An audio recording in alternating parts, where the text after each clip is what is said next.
स्थापकाय च धर्मस्य सर्वधर्मस्वरूपिणे अवतारवरिष्ठाय रामकृष्णाय ते नमः। वसुदेवसुतं देवं कंसचाणूरमर्दनं देवकी परमानन्दं कृष्णं वन्दे जगद्गुरुम्।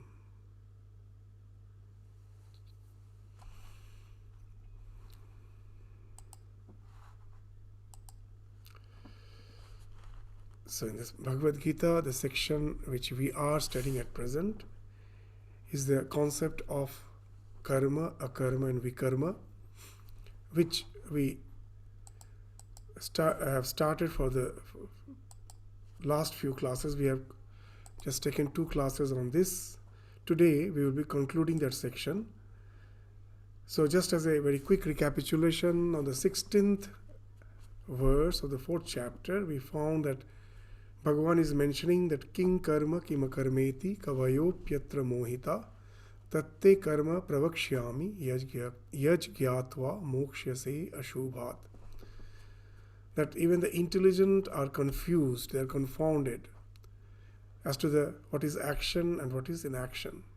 So therefore I shall tell you very clearly of action, knowing which you become freed from all sorts of evil. Ashubha, moksha se ashubhat. And then in the 18th verse we found he is mentioning that karmani akarma yapashyet, the one who sees action in inaction. Karmani akarma, that in action one sees inaction. And what? Karmani cha karmaya, akarmani cha karmaya. And action in inaction, and action in inaction, and inaction in action. So the one who sees that, he is buddhiman, he is the wise one. Sa yukta, sa kritsna karmakrit. He is yukta. He is always in association with the divine. Yukta means yoga. He is a yogi. He is always in association with the divine. And he is the one who has the master of actions. And then in the last class, we were studying the 19th verse in details. What it speaks, that how to develop that capacity of action in inaction and inaction in action. So it's inaction in action. So the action is going on, but inwardly you feel that you are not working. It's a body-mind complex that is working. So how to develop that faculty? It started with a discussion on the 19th verse and all the various characteristics of a person who is established in inaction even while he is acting will be enunciated from the 19th to the 23rd, of which 19th and the 20th we studied in the last class. So what's that 19th verse speaks of? Yasya sarve samarambha kama sankalpa varjita jnanagni dagdha karmanam tamahu panditang buddha. Yasya sarve samarambha, all the undertakings. A person who undertakes all the undertakings, all his responsibilities, kama sankalpa varjita, without any kama, the desire, sankalpa, resolution. This too shouldn't be there. We say that how? For all our actions there is kama and sankalpa. Without taking resolution, we can never resort to action.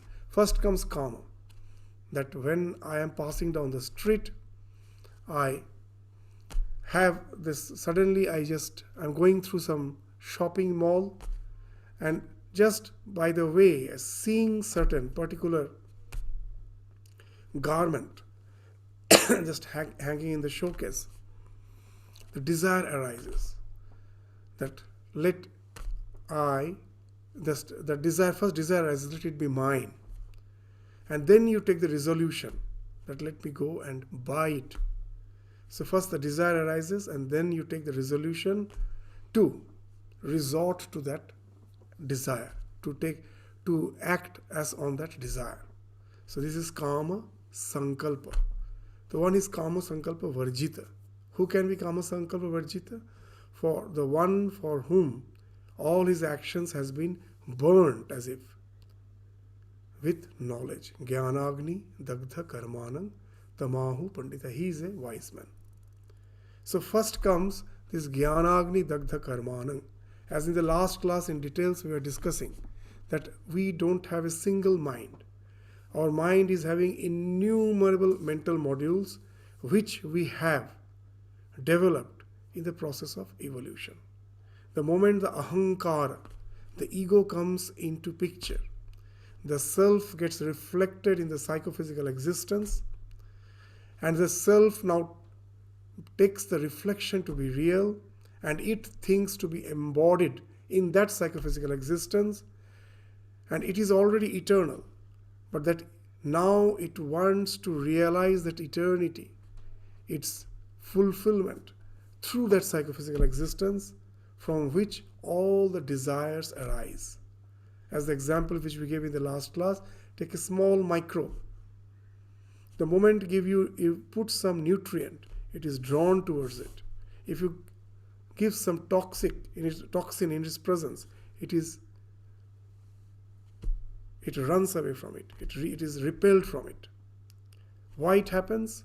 The self, which is infinite, which is eternal, which is beyond all wants, the moment it gets embodied, it never gets embodied. It feels it has got embodied. By seeing its reflection, it feels it is a part and parcel of that body-mind complex. It now tries to realize its eternity, which is already there. But it now tries to realize it through the body. Because now it has identified with the body-mind complex. So he knows that even that microbe knows that the nutrient is going to sustain its body-mind complex. So it is drawn towards it. A toxin, something poison, is going to kill it. Its body-mind complex is going to be disintegrated. So it is repelled from it. So that's how we develop either obsession or fight and flight response, and all this obsession and the fight and flight response. The obsession speaks of all our growth mode, and the fight and flight response speaks of our protection mode. These are the two major modes, and there are several other modes which develops based on this to create innumerable mental modules. As we were saying, our mind is constituted of all these mental modules. It's not one mind. Now, at a time, only one mental module gets activated. Now, who is to decide that which mental module will get activated? No one. All the mental modules are there as per the environment. That, as we were saying, that when I am passing through the mall, the shopping complex, and I see the garment, a particular mental module gets activated seeing that garment. And that module has the fixed stimuli response conditioning. I like it. This fixed stimuli response conditioning is something which speaks of the kama, the desire. It arises spontaneously. The moment that module gets activated, it arises spontaneously, and from that comes the sankalpa. I will buy it. So just see, it's all the work of the mental modules. And how the mental modules have developed? Because of ahankara, the ego. The self which is infinite, the self which is all sufficient, starts feeling that it is not infinite. It has to be infinite. It has to become infinite. It has to get sufficiency by fulfilling the desires. Because it is now have developed the sense of ego. That ego is nothing but the reflection of the self in the psychophysical existence. And this ego forms the hub, as if like the hub of a will, with which all the desires are connected. They are like the spikes. All the innumerable mental modules are like the spikes which are connected to that hub called ego. Now here they are saying Jnanagni Dagdha Karmanam. Jnana. What's the wisdom? That I have heard from my Guru, I have heard from the scriptures, that I am not this limited self. It is an illusion. I am actually the conscious principle, the Brahman, the infinite conscious principle. I am not this limited being. It is because of ignorance I am feeling myself as limited. After hearing this from my Guru, and the Guru has instructed me, constantly contemplate on your real self. Don't get deluded by the ego. And for that, he has most probably given me a mantra. If I am a Jnana Yogi, it may be in the form of Aham Brahmasmi, that I am not this limited body-mind complex. I am that infinite amness. Brahma came from Brih Dhatu, that which is big, that which is infinite, that which is non-local, which is not limited to this body-mind complex. I am that. So this type of meditation, or even if you are a devotee, you must probably be a devotee of Krishna or of Rama or of any other form of divinity. Maybe it's the feminine form of the divinity, maybe Durga, Kali, whatever it may be. What's the basic idea? No one thinks that my idea of divinity is something he is limited or she is limited. She is infinite. She or he was, is, will be. He or she is of infinite power, omnipotent, omnipresent, omniscient. He or she is all-knowing. This is the concept of divinity, of whatever form of divinity I may believe in. This is the concept. And to that form of divinity, how I am associated? Not as a limited body-mind complex. No one feels that after death I will be annihilated. This body-mind complex is a flow. I am going to live eternally. Why I am always contemplating on the divine? Because I have become forgetful that I am actually in eternal association with the divine. To keep this idea always, alighted in your mind, to keep it kindled in your mind, again you go on repetition of the mantra. The small mantra speaks of what? I am infinite, the divine is infinite, and our association with the divine is eternal. So you will find whatever may be the form of your meditation, whether you are a bhakta or you are a jnani, your meditation actually speaks of hammering that ego constantly, incessantly. You're trying to hammer it out, that limited sense of your ego, that limited sense of individuality. And with the process, when that hub is taken off, ahankara is taken off, now all the spikes in the form of the mental modules which were connected to it, they all fall together, collapse together. So now you will find that these two are actually interlinked. This Jnanagni Dagdha Karmanam and Kama Sankalpa Varjita. Most of us think that by my willpower, I have to get rid of all the Kama and all the Sankalpa which results from the Kama, and that ultimately will take me to that Jnana. So it's not true. Yes, willpower is required to take care of the desires which at present have manifested. Unless with willpower I calm down my mind, I cannot contemplate. As in the 6th chapter, the Bhagavan will speak of only 2 practices which constitute our entire spiritual journey. That is Abhyasa and Vairagya, nothing else. Vairagya speaks of that initial willpower required to take care of the manifested desire. That of all the mental modules which you have, all doesn't become vyakta, manifested in one life. Whatever desire is suitable for this birth, that only gets manifested. Others are all hidden. All won't manifest in one life. and of all those desires which are disturbing me, those vyakta vasana, that I have to take care with my willpower, resolution to certain extent to detach myself from that so that I develop the basic calmness of the mind required for the contemplation of that idea that you are the self or you are a devotee. So that speaks of abhyasa. So vairagya and abhyasa has to go hand in hand.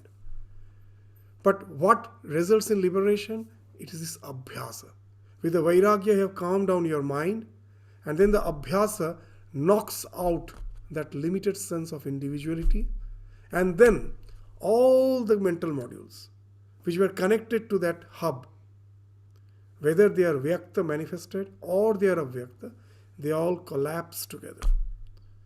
So primarily it is first comes the jnana and then comes the extinction of all the desires.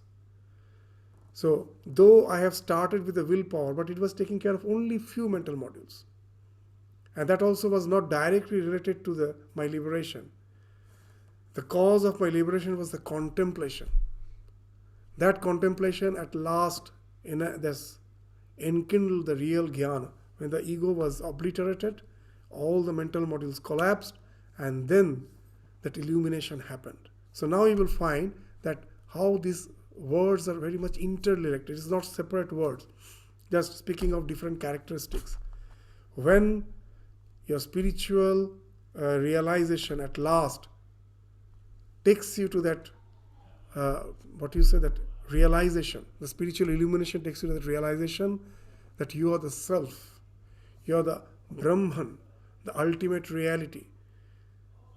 You are not this limited body-mind complex.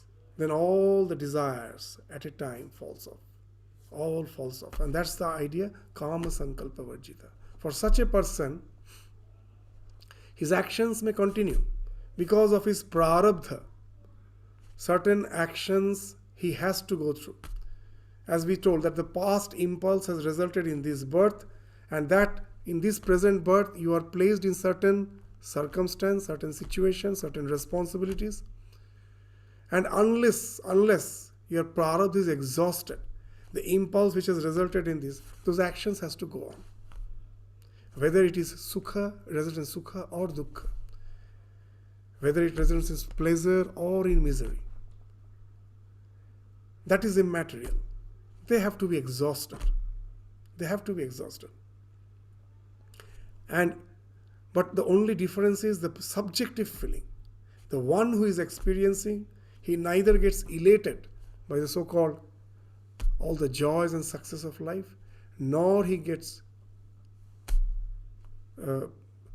dejected, or he gets full of sorrow. He is not full of sorrow, dejection. If the way this life leads to some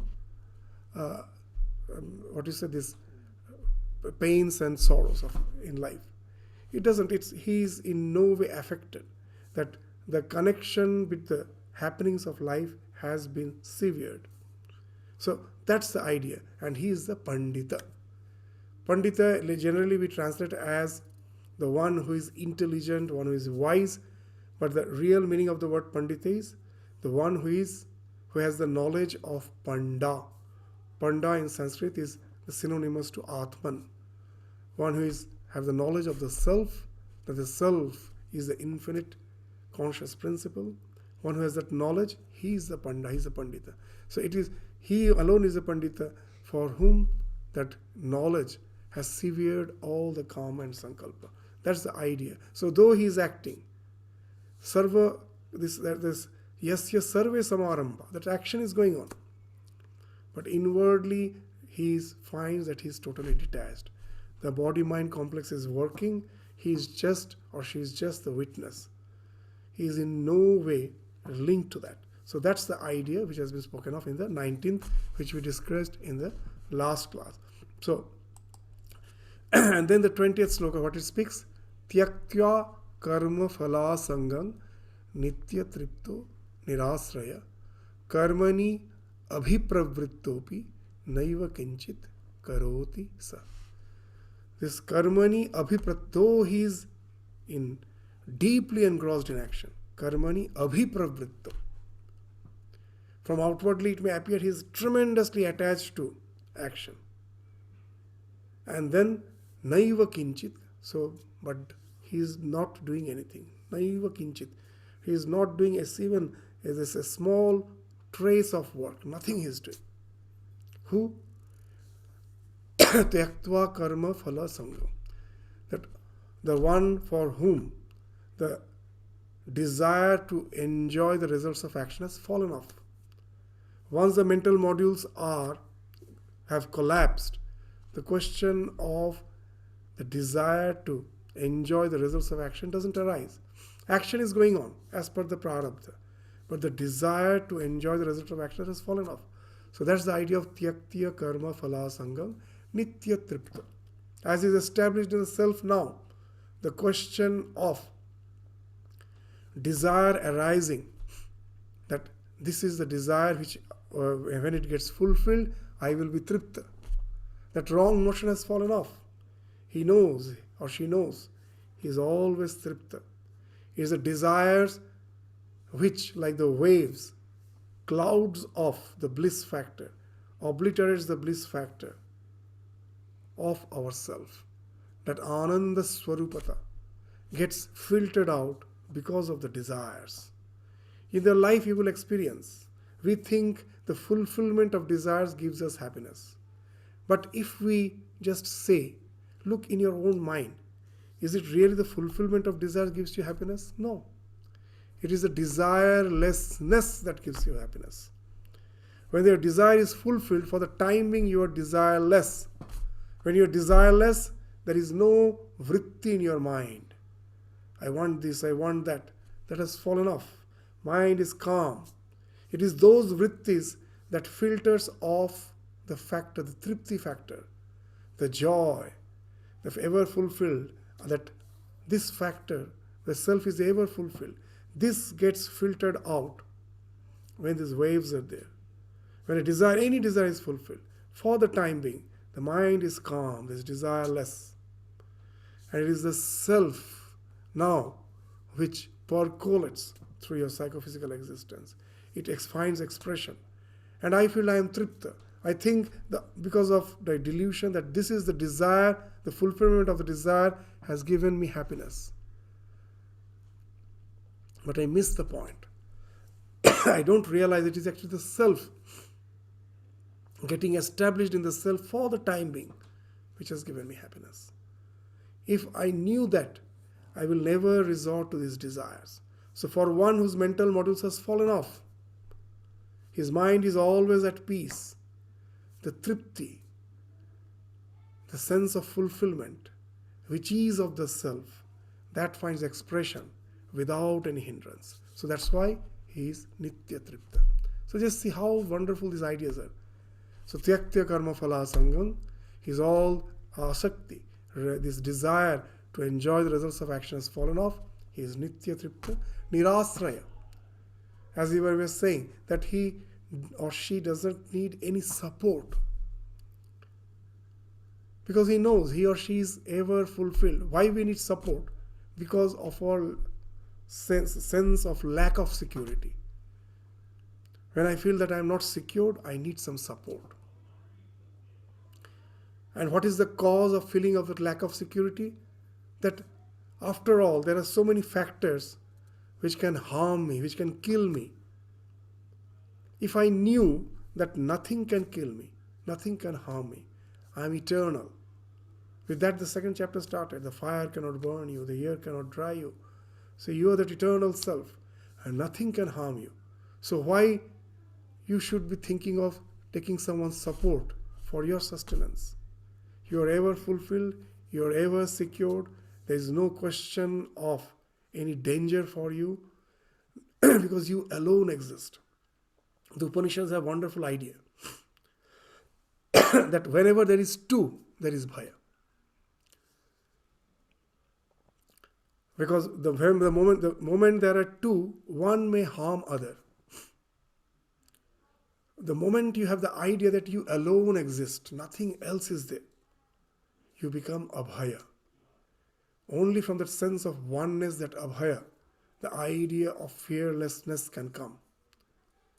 So when you are established in the self and you know that self alone abides, nothing else is there. There cannot be any fear. So the question of running to get hold of some support because of some factors which is there to harm me has fallen off. So he becomes nirasraya. And such a person, though he is engaged in action, karmanya abhipravrittopi, madly engrossed in action, naiva kinchit, he is actually doing nothing. So this is the idea which we will find again in the next 3 slokas, which we will study to conclude this section today, is expanded with some other phrases which Bhagavan uses to explain the idea of inaction. He is saying this few more phrases he is adding. What is this? Nirashi.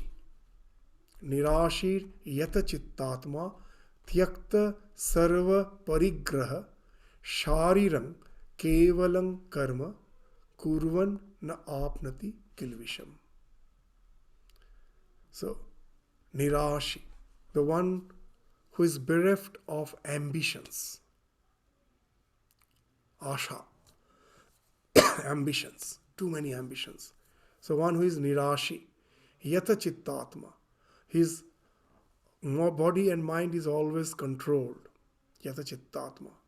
Tyakta sarva parigraha. This parigraha means possessions. It doesn't mean literally you give away everything and just sitting under a tree. That's the literal meaning.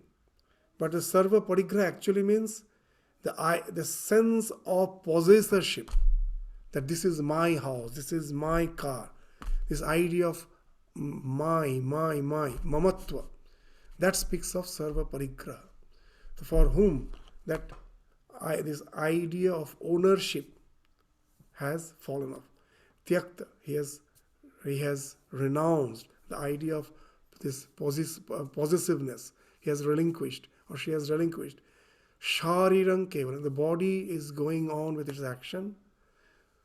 Kurvan apnoti kilvisham. See, he does not get tainted in any way by the actions. The actions are no more the binding factor for him. So Nirashi. Nirashi means what? These ambitions. It speaks of Akasha Kushuma Kalpana. Even in our life you will find that so much we go on planning. That I will have to do this, after that I will have to do that. So this speaks of Asha. And sometimes you will find that life takes its own course. It doesn't follow what all you imagine. But we go on. Why it is called Akasha Kushuma? It is Akasha Kushuma means a flower in the sky or a palace in the sky. It is an imagination. It's never possible. But our Asha is something like that. It makes us think of so many things which are practically not possible. It reminds of a very nice incident in the life of Ramakrishna. Ramakrishna saw that his nephew, Hriday was tending a calf, a male calf. A male calf he was tending, taking care of. And Ramakrishna asked, why are you just taking care of this male calf?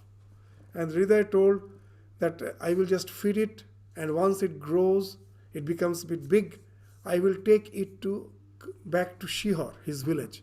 That is 150 kilometers away. In those days there was no transport, So you have to just make it walk down that entire 150 kilometers.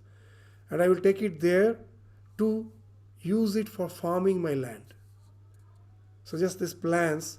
Hearing that, Sri Ramakrishna immediately became unconscious. He told that and then when he regained his consciousness, he told, just see how the Maya works. This small calf, and now this person have already made so many plans. It will make it walk down to its village, and then it will use it for cultivation, and most probably is dreaming that he is going to get a lot of crops.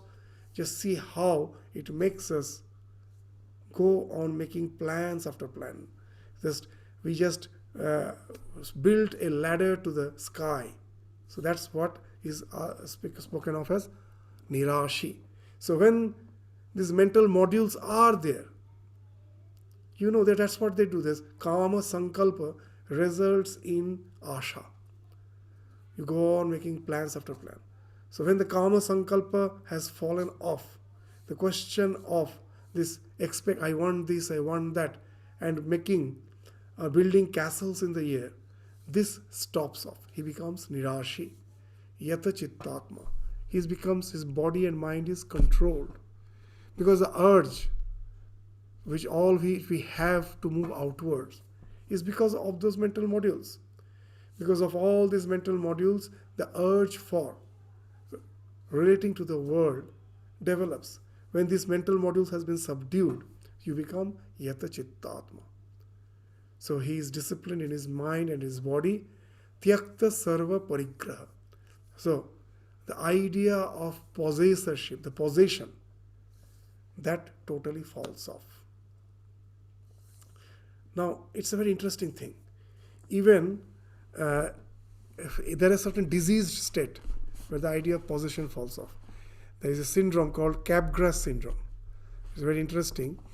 A certain person suddenly one day morning gets up, looks at his mother, and says, "Oh, you look like my mother, but you are not my mother. You are an imposter." So he will be thinking all his relatives as imposter. Somehow they are impersonating as mother, father, but they are not actually. Most probably they have been kidnapped, and it's a very serious disease. He starts shouting, he says, "You are not my mother, you are not my father, you look like my mother, father." And when you take to the psychologist or psychiatrist, whatever it may be, they will say he has developed this Capgras syndrome. It's a very serious disease. What happens? Very interesting. As we told, that our perceptions are all piecemeal perceptions. The development of modern neurology helps us to understand so many things. What is this piecemeal perception? That when I'm looking at a flower, what are the things which defines the flower? Its color, its texture, its fragrance, smell. So now when I'm perceiving, the entire flower with its smell is not perceived in the brain in one place. That entire flower, the smell, nothing. The way the brain functions, the mind functions is wonderful. The color is perceived in the color perception center. If you're touching, its texture is perceived in some other center. Its fragrance is perceived in some other center. Even the shape of the flower, it is perceived in some other center. And this all synthesize to give you the picture of the whole flower with the fragrance, with the texture. So these piecemeal perceptions are actually the tanmatras. Tanmatras are not the small particles outside. These piecemeal perceptions are the tanmatras. These tanmatras synthesize to give the bhuta, panchabhuta. So this is happening constantly. When you're watching the movie, you can find that how it works. That you have the idea that the character which is speaking, the voice is coming from his mouth, but actually it is not so. In the screen, it's only picture. Sound box is somewhere else. Sound is coming from there, picture is coming from here. These two separate perceptions is being synthesized in your mind to give you the idea that this person is speaking. In the movie theater, it never happens. The sound is not coming from his mouth. It is coming from the sound box. So the synthesis happens in the mind to give you the idea that it is something whole. So it is not only perception. Some other synthesis also happens. Emotions also gets synthesized with your perception.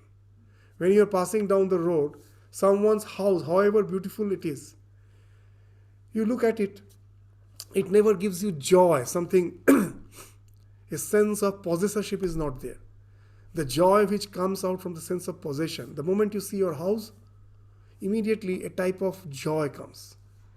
because the emotion now also is now getting involved, is getting linked, synthesized with your perceptions to give you that idea, this is my house. When you're looking at your mother, your father, along with the perception, the emotion is also getting synthesized to give you the feeling, this is my father, my mother, my father, my husband, my wife, my children.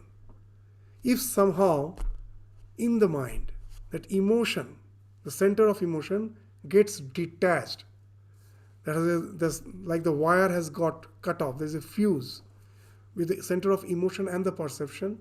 The perception is perfect. It looks like my mother, but you are not. My emotion counterfactor has got detached from it, so you feel he's not my mother. So even because of disease, the sense of possession, the sense of possessorship may fall off. It is called Capgras syndrome.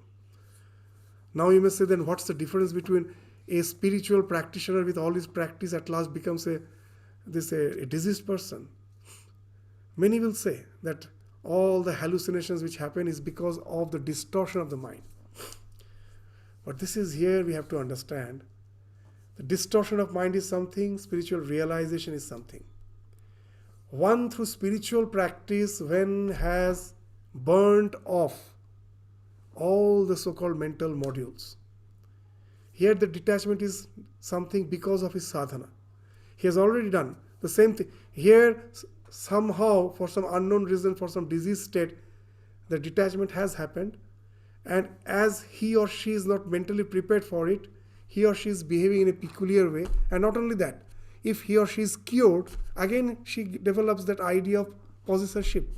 Once you somehow treat him, cure him, again that idea of possessorship, that this is my mother, this will come back. But the one who through jnana has went there, this detachment has happened out of wisdom. As Swami Vivekananda used to say a very wonderful thing.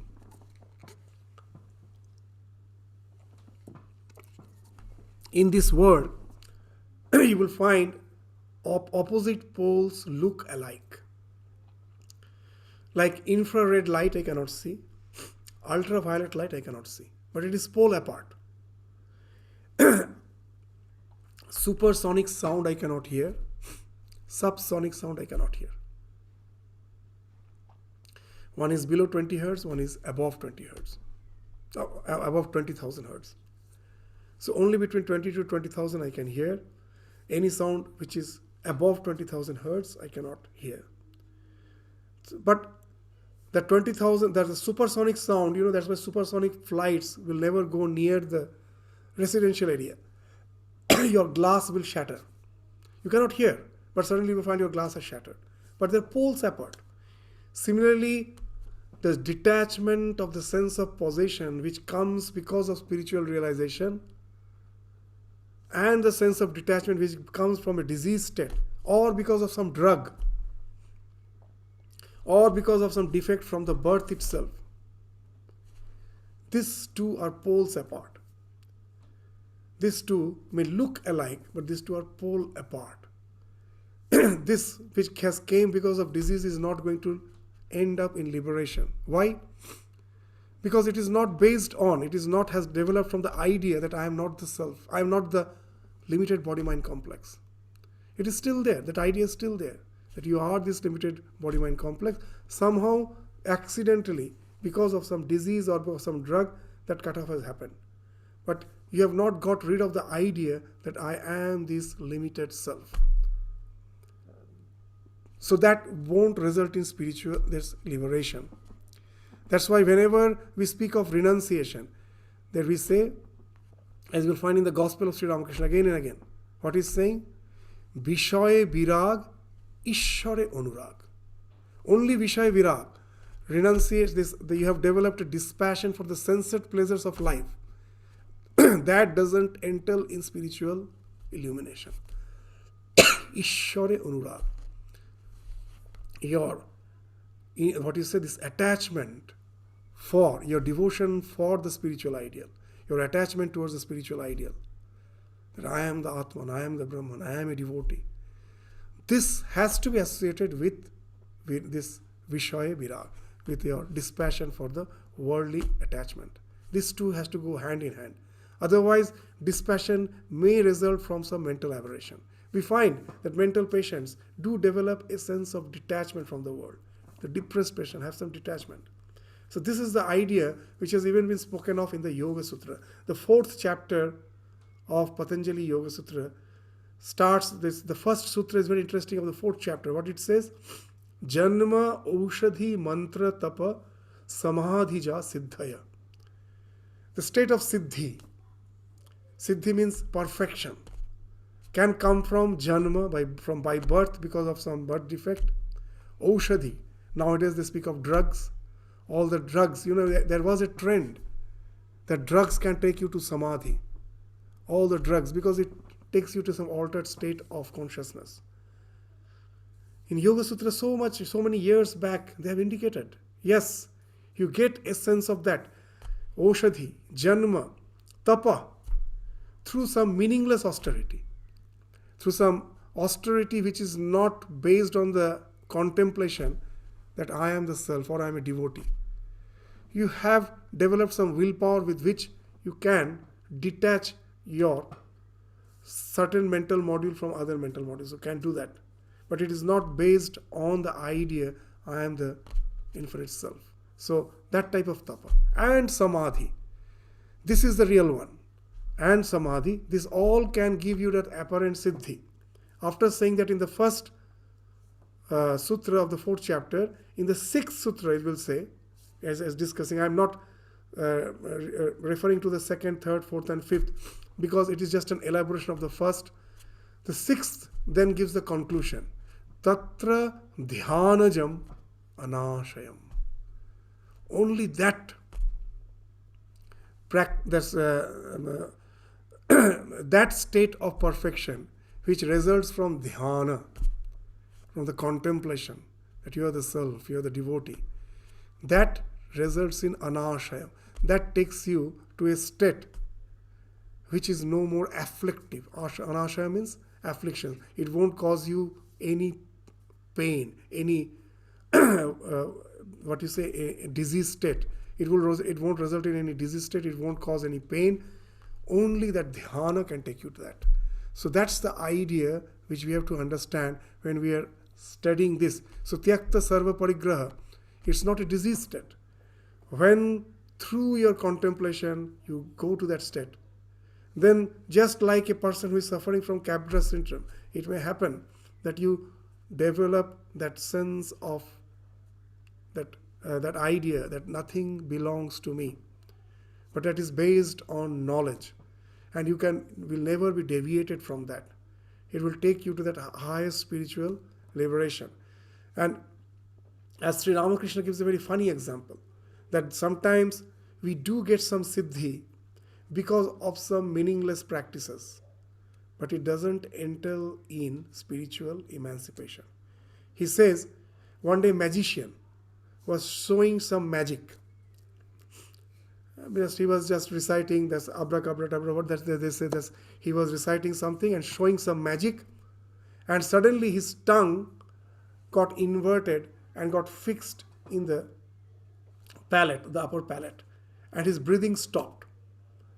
It's in Hatha Yoga, that's the practice by which you can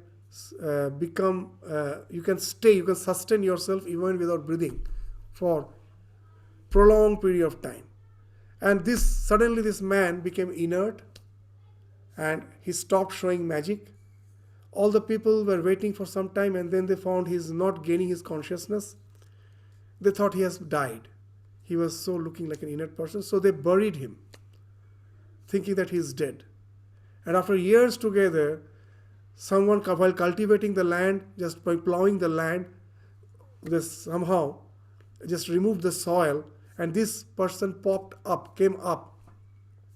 He was visible, and in the process of all this movement, his tongue somehow got disconnected from the palate, and he started breathing normally. And now years have passed by, but he has no memory of it. He was like in a coma state. The moment his memory came back, he again started chanting abracadabra. So that's the Ramakrishna's way, that he again started doing that. So what's that? It has not actually brought in any as such illumination. It was just a temporary cut-off. So like just Capgras syndrome, there somehow he got inert. But the mental modules are still there because the ego is still intact. The moment that ego has to be taken out, then only the mental modules can collapse. Otherwise, they can stay in avyakta state, unmanifested state for ages together, again to sprout back. As Sri Ramakrishna says, a seed was lying on the terrace for years together. One day a strong wind came, it was blown off and it fell on the soil, on the ground, and it sprouted. So that's what may happen. So unless our mental modules have been totally burnt off, have collapsed because of the falling off of the ego, they are still lying in the avyakta state to find manifestation again. So when we are speaking of this tyakta sarva parigraha, we will have to understand that jnanagni dagdha karmanam has already been spoken of. That already the jnanagni has burnt all your desires. So from that, when that sarva parigraha comes, it speaks of a state of spiritual illumination.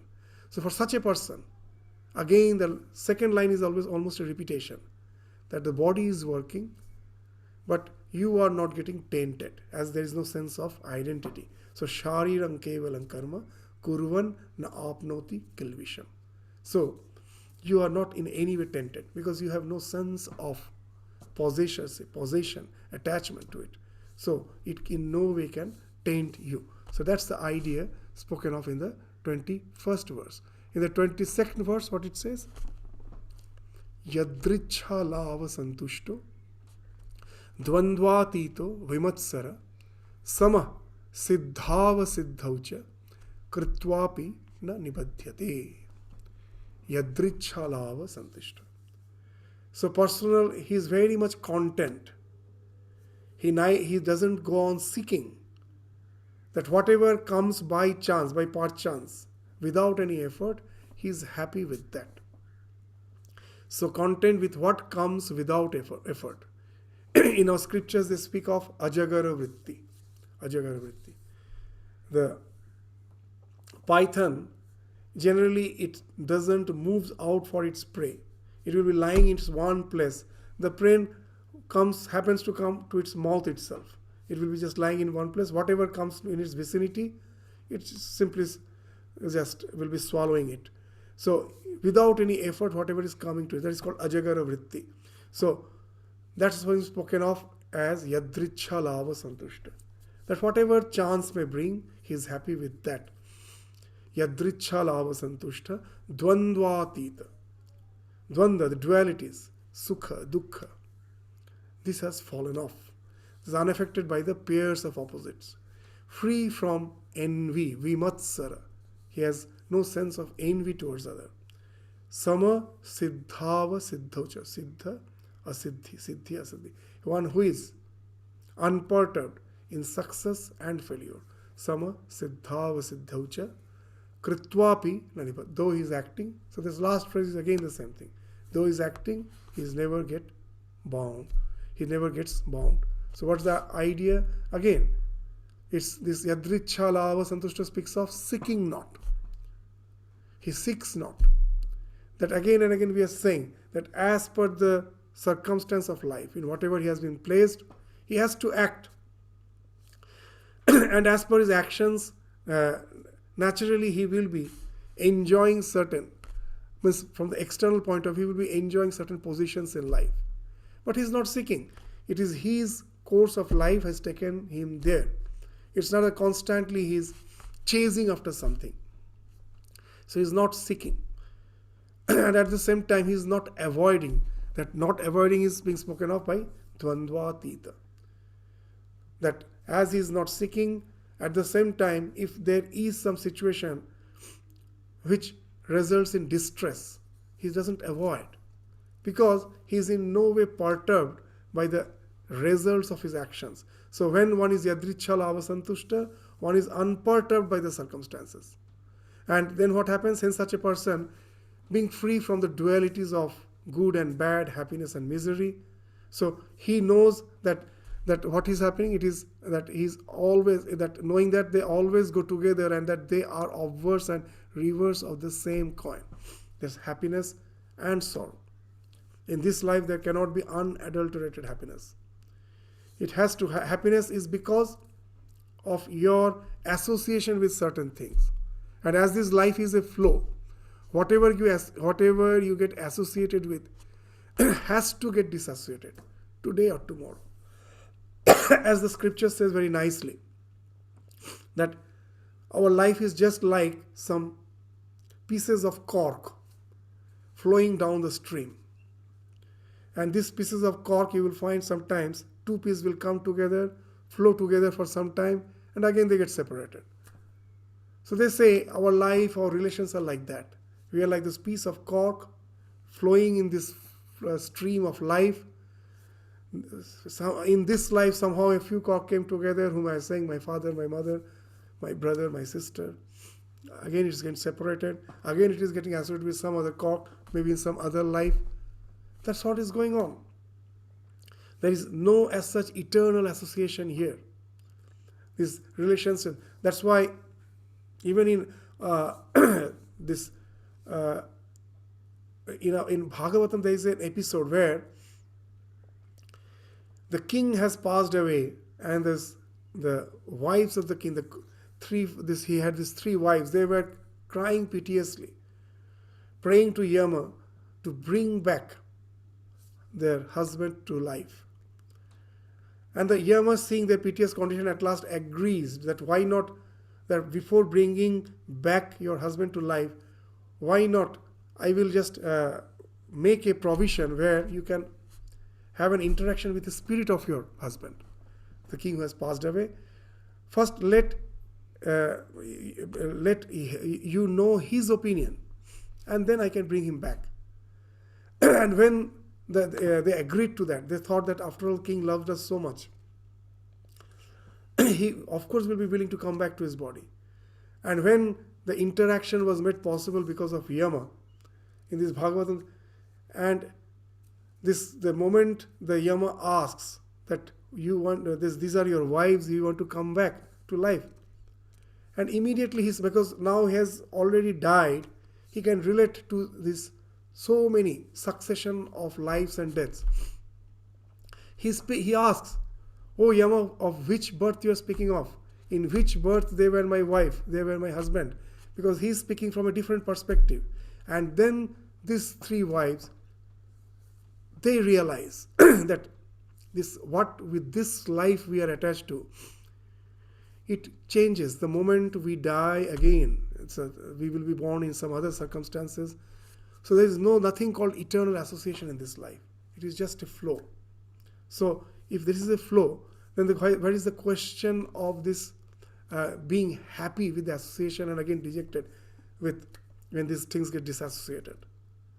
So you have developed that attitude that because of my prarabdha, I am in this flow, and as I'm in the flow, I happen to come in association with someone, but I don't have the sense of possessorship.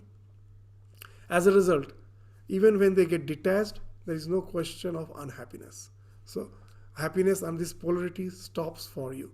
So that's the idea of dvandvatita, that by chance all the associations are happening. Again, it's a law of nature. Everything will be dissociated. I neither get elated by the associations with the things of nature, relations and the things of nature, and I never get dejected when again they get dissociated. So that speaks of dvandvatita, vimatsara, without envy. When you are satisfied by whatever comes by chance, perchance, there is no question of comparison. Comparison comes only from kartritva. I, through my effort, have gained this. I think, and I am very much sufficient. I am having a sense of sufficiency. And I find someone is more rich than me, more reputed than me. This competition, sense of competition comes from kartritva. When kartritva has fallen off, you know that your prarabdha is working through you. You as such have no such desire. You are yadricha lava santishta. Whatever by chance may come to you, with that you are satisfied. The question of comparison doesn't come. And once the question of comparison doesn't come, there cannot be any envy. Envy comes from comparison. My wealth, your wealth. All the envy comes from comparison. Matsarya comes from comparison. So that has fallen off because you are satisfied with whatever chance may bring. So that's why you are vimatsara. So sama siddhava siddho. Siddhi asiddhi. That you are neither in any way elated by the success nor by the failure. That because of my prarabdha, my past tendencies, the body is acting in a particular situation in a particular way. There are so many other factors apart from my effort which results in siddhi and asiddhi. I never take care of all those things. So I do to the best of my ability, and there it ends. As an instrument in the hand of divine, the divine is working through me. This idea of yajna will also come in the next sloka. I am just working. The result, I am in no way having the idea of bhaktritva. So I am neither. As I have no kama, I have no sense of bhaktritva. Siddhi, asiddhi doesn't perturb me. So sama, this again, one who is yadricha lava sandishta, he is never bothered about the outcome of his or her endeavor. So he is even-minded in success and failure. So such a person, kritvapi na nibadhyate. Such a person, though acting, is never bound. So it is not the action that binds us. It is our orientation behind the action that binds us. If our orientation behind the action is the idea of doership, the idea of enjoyership, kartritva and bhaktritva, then only the question of being bounded by the action comes. If you are always aware of the fact that you are one with the divine, you are in essence the divine, and all the actions the body-mind complex is going through, you are in no way attached to it. The actions can in no way bind you. So that's the idea which has been spoken of in the 22nd sloka. And the last verse in this section is the 23rd. Gata sangasya muktasya jnanavasthita chetasa yajnayacharata karma samagrang praviliyate. Gata sangasya. All your attachment has fallen off, devoid of attachment. Gata. Gata means past tense. That it was there, it is no more there. You are no more attached in any way. It is something has become past. Gata. Gata sangasya. You are devoid of them. Muktasya. So once the attachment falls off, you are mukta, freed. You are liberated. Liberated from the shackles of all this bondage in the form of the sensual pleasures of life. Muktasya. Jnana avasthita chetasa. You are always established in the knowledge of the self. Jnana avasthita chetasa. The mind is always centered in the spiritual knowledge. Yajnayachara. So his action still continues with the idea of yajna. Yajnayacharata. Performing work for yajna alone. Samagrang praviliyate. This karma, samagrang, this all your actions is praviliyate. It dissolves, it merges. It's no more there to disturb you. So what's the idea? Same. That one who has got rid of attachment, who is free from the craving of the results. He is gata sangasya. Muktasya, the one who is devoid of the idea of kartritva and bhaktritva. And jnana avasthita chetasa. So one whose mind is always fixed in the knowledge. So actually, the one whose mind is always fixed in that knowledge that I am the self, I am the Atman, I am not this body-mind complex, I am just the witness of what's going through it. So naturally for him, he becomes mukta. And the one who is mukta, he becomes gata sangha, all attachment falls off. So how these three are related? That story, incident in the Swami Vivekananda's life, which we relate again and again, that will give you the link between these three. That jnana avasthita chetasa results in mukti, then mukti results in gata sangasya. How? That Swami Vivekananda says that when he was a wandering monk, he was passing through the desert, he was thirsty, and he saw a huge reservoir at a distance. He started approaching it, and then suddenly it vanished. And then he realized that from his childhood he has heard of mirage. He has read it in his textbooks. For the first time he realized. He saw what mirage is. Till now it was just an intellectual knowledge. Today it became a realization. So, what's the difference it makes? So this is jnana. Till now it was just, as long as it was an intellectual knowledge, it was not jnana. The real jnana is realization. So today it happened that knowledge dawned. So now he is jnana avasthita. This knowledge is not going to be taken away from him at any time. Once you realize that what the mirage is, this realization is something which is going to stay with you. As long as you read in the book, it was just an intellectual knowledge. It didn't help you. But now it is going to help you. How? Next day when you are again traveling, as you are jnana avasthita. When you read it in the textbook, you were not jnana avasthita. But once you realize now you are jnana avasthita, you are staying in that knowledge. As you are staying in that knowledge, so next day when you again are traveling through the desert, again you are thirsty, again you see the reservoir. But now as you are jnana avasthita, you become mukta. How mukta? Yesterday it dragged you. Today you see it. As you are in your body-mind complex, it's not that yesterday I have seen the mirage, today I won't see. Again I see the reservoir. But today I am mukta. It has lost the power to drag me. I know it's just a mere projection. And once it has lost the power to drag me, gata sangasya, there is no question of attachment. So, this three you will find are linked. That once you become jnana avasthita, you are bound to be mukta. You become jivan mukta. And no more the desires can in any way bind you. They are gata sanga. They used to be there, but in no way they are going to bind you in any way. So that's the idea of these these phrases which Bhagavan is using to explain the idea of this action, this inaction. And then what he's saying? Yagyaya. So when that has happened, but because of my prarabdha, I will still continue to act. So what should be the motivation of my action? Again the jnana. What's the jnana? That all the impulses for action is actually the plan of the divine.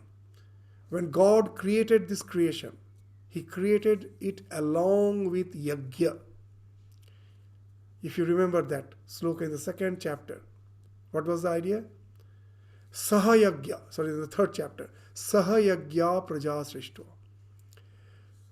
Purvavacha prajapati. When this creation happened, the Creator created this creation along with yajna. If you take literally the yajna means fire sacrifice, it makes no meaning. What's the real idea of yajna? It's the idea of interdependence. This is the idea of yajna. I give, I receive. I give something, I receive something.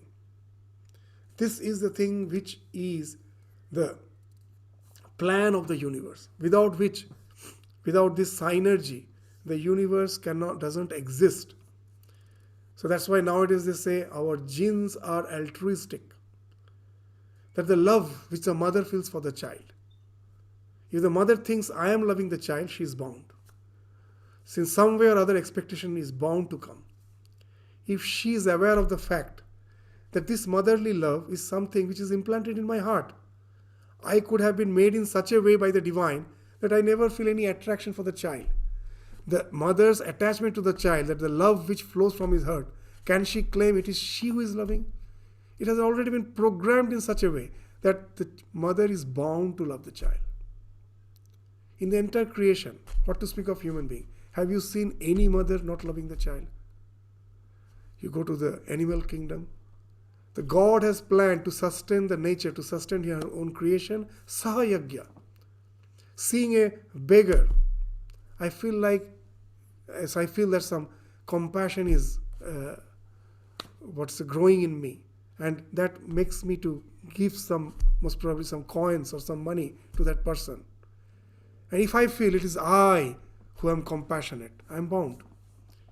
If I am aware of the fact that love the divine has implanted in me, I would have been created. The God would have, if he wanted, he could have programmed us in a totally different way, where compassion is not there at all. That love which we feel is welling up from your heart is not something which you can claim is yours. We have been born with that. So that is the idea of yajna. That it is the God to take care of his creation makes you relate to the world through love, through cooperation, through empathy. And knowing yourself to be the instrument in the hand of divine. You're just working. The God is working through me to take care of his creation. I have lost the sense of, I have got rid of the sense of the doer, the enjoyer. I'm just the instrument in the hand of divine. It is the divine who is working through me. That speaks of yajna acharata karma. Yajna acharata karma. Yajna acharata karma. The one who is performing action, that after getting rid of the desire, still is continuing with the actions. With this idea of that Lord is performing his action through me. I'm just the instrument. For him, samagrang praviliyate. Once the prarabdha is exhausted, this no karma remains to bring him back again, to gravitate him back again to this world of phenomenal existence. He becomes liberated. So that's samagrang, all his actions gets dissolved. Praviliyate, dissolves away the entire action. So that's the idea which has been spoken of. That they say that there are three types of karma: sanchita karma, prarabdha karma, and kriyamana karma. Sanchita karma means prarabdha karma, the actions which have started this yielding results. They are the prarabdha. Sanchita, there are so many actions in this birth, they won't be yielding result. They are stored. And kriyamana, all the actions which I am doing, they are creating new results. So they say, in our scriptures they say, that when you get established in knowledge, then what happens? The sanchita and the kriyamana, they get exhausted. They are not going to be fructified anymore. Only the prarabdha has to be fructified. It has to be exhausted. And once that is exhausted, no action remains to bind you. And they give a very nice example, that a hunter was, with his bow and arrow, was aiming at a bird. From its quiver on the back, he had a quiver in which the arrows were stored. So he took one arrow, and aiming at the bird sitting on the branch, he shot one arrow. And then he thought, most probably this I may miss the mark. So he took the second arrow, put it on his bow, and was about to shoot it. And then suddenly that idea of ahimsa came to him. I shouldn't hurt others. Now very nicely they are saying, the arrow which is in my hand, that is kriyamana karma, the action which I am going to do, that has fallen off, you won't shoot it anymore. All the arrows which are on the quiver, they are sanchita. They are also not going to be used anymore, because ahimsa, that the non-violence has dawned in you, so you are not going to use them anymore. The one which you are holding, that you are not going to shoot. But the one which you have already shot, whether it misses the mark or whether it hits the mark, that is not in your hand. It has already been shot. So that way prarabdha has to be exhausted. Once it's exhausted, there is no more karma to bind you. And that's the idea of samagrang praviliyate. Your prarabdha gets exhausted, and that also you are doing with a sense of yajna, and then there is no more action that can bind you. They all dissolve. So that's with that, this section of this karma, action in inaction and action in action, is concluded. So we will start with a new section again in the next class. With this, we stop our discussion today. Thank you all. Namaskar.